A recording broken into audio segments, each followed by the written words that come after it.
La situation au Mali continue de préoccuper au plus haut niveau la communauté économique des États de l'Afrique de l'Ouest, CEDEAO. Selon des diplomates ghanéens au micro du correspondant de RFI au Mali, Serge Daniel, un sommet extraordinaire des chefs d'État et de gouvernement est prévu ce vendredi 25 mars 2022. Le Mali ne sera pas le seul pays au menu des discussions. Ils parleront également de la situation au Burkina Faso et en Guinée.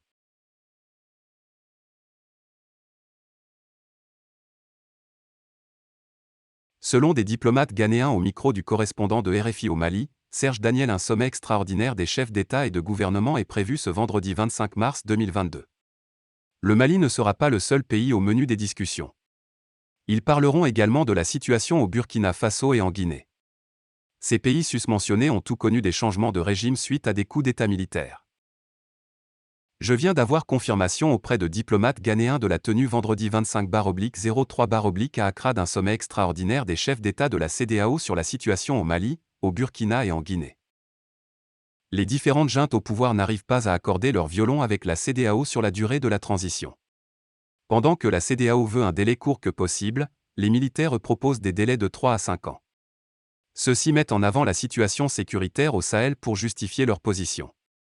Mais que peut faire de plus les dirigeants ouest-africains pour infléchir cette position des autorités maliennes et burkinabais? On rappelle que le Mali croule déjà sous les sanctions.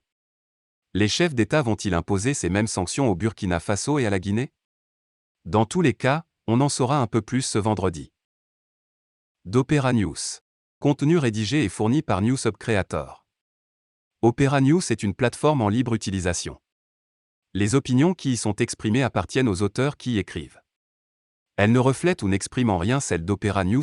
Les contenus, textes et images, sont fournis par les auteurs blogueurs et apparaissent tels quels sur l'application, sans être édités par Opera News. Opera News ne consent pas et ne peut consentir que sa plateforme soit utilisée pour propager et encourager un discours de haine, de transgression des droits humains ou de tout autre discours de nature diffamatoire. Si un contenu présent sur l'application viole un des droits mentionnés, plus haut, ou viole les droits d'auteur, nous vous encourageons vivement à le notifier immédiatement à l'équipe d'Opera News à cette adresse email opranews-external@opera.com ou en utilisant la fonctionnalité prévue à cet effet dans l'application. Lire plus.